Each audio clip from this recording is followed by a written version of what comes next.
Hey everybody, welcome to Shift Happenz. That was really good. Week number 3, 2, 5. So this is a normal shift as we're getting ready to start. As you can tell. Dr. Price is like, so we're just going to wing it. So what do we do anything normal?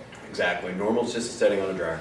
So anyway, Matt got the memo. Brown pants. So We're gonna get that memo. they get that memo. But obviously last week's shift, we thought it out a little bit. A lot Actually. And researched a lot. You know what's interesting on that too is we'll just kind of go around here. I received a fair number of emails and messages on it. Some of the messages were, one of them was like, it was corny. I was like, okay. I mean, if you understood, and this is why, I always had this theory is if, sometimes you got to pull the girl out of the closet, smack her around a little bit, it's uncomfortable, but you got to address it. I guess if you understood and watched any of our shifts, you wouldn't say it was corny.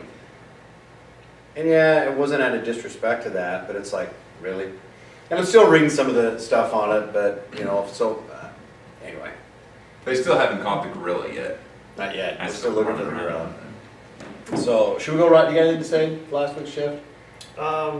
Even this morning I had a couple patients that commented on it. They hear about the article or they watch the shift and they bring the topic up to us. I think it's great that they're acknowledging, that there, but they want to know what the truth is. And I think it's so good, the truth, because I had somebody I showed the video to, was like, I didn't know. Yeah. And, what about you? Same thing. I've had lots of people ask, and us doing that research, many things that we already knew and stuff that just confirmed what we were looking for, just to help us have that research when we did that was big. And then talking with people, they just see the certainty in how we talk about it and knowing for a fact that what we do is safe and effective. Taking care of people. Yep. It's a no-brainer. One of them I had, and I don't think I said this on the shift, and if I did, I apologize for repeating it, but it was on the Saturday after it came out, and I went back and I checked somebody, adjusted her on the high-low, and she asked me about it. And she goes, so what do you think? And I was like, well, I'm going to tell you what I think, but let me ask you, another question. And I first explained the whole article, and she's like, oh, okay, and she was interested. And then I said, you understand, medicine is the 3rd leading cause of death in this country. Pharmaceutical drugs being the 4th leading cause in the country. And she was like, well, yeah, but that just kind of happens. And it was interesting because I said, really, you just said the thing. You just accepted the 3rd and 4th leading cause of death, combined they're probably the leading cause of death. And and I said, think about and her whole body. She was like, well, yeah, but. And I said, but you just accept it as the norm. Mm-hmm. And this is what she said. She goes, well, it is normal. You just have to understand that if, you go to a medical doctor, you run the chance of possibly dying. Which, had I known that with my father-in-law, I would have been a little bit more pissed off that would have been the chance, because I'm still not happy about it. And so, but how she just said it was like, but you just have to accept that. And I was like, really, we have to accept that? So we had this conversation, we got done, she goes, wow, I never thought that's just what we do. I said, that's what we do, because it's just an accepted norm. And when I told her, I flipped it around, I said, that's why what you're seeing is not an accepted norm, because it just doesn't happen, so it's more of like, oh my gosh. And she's like, yeah. So, did she accept heart disease and cancer and all the other things that... We never brought that up, but I still think it's funny. You can see the 10 things to avoid them. They got to avoid them, but 3 and 4, you don't have them. But then you also have fundraisers to help fight heart disease and cancer and everything else. Where's the fundraisers to go against 3 and 4? Exactly. The foundation. That's like the one day when Sean goes through Hy-Vee and they're selling candy bars to help juvenile diabetes, and she always Makes sense. Oh gosh, I literally, I kid you not, sorry honey, I kid you not, when I go through the checkout line and I see the candy bar, I leave, because I'm like, here it comes. I bring it up every time. Yes, you do. It's such a contradiction. You're selling sugar to research a disease based on... No, it doesn't work for me. And the same thing that... It's like selling cocaine to drug dealers to reduce drug sales. The fast food restaurant that does for diabetes research, that sells like the 84 ounce, super pop. Yeah. Like, oh, we're going to gulp. give you $2 for this. Like, this causes this? Why?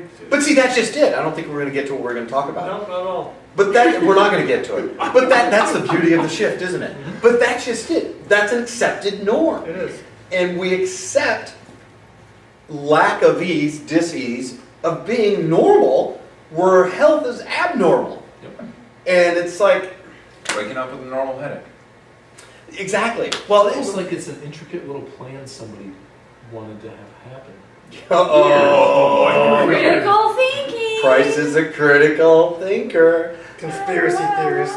Well, you know, and Walker said something that was pretty good. We had a young man that was at his discovery night, and he had headaches. He just thought they were just normal. Krista, who we're going to have in our next shift, it was interesting. Yesterday, a couple days ago at our staff meeting with the training, she'd had headaches her entire life, and I'm going to paraphrase how she said it.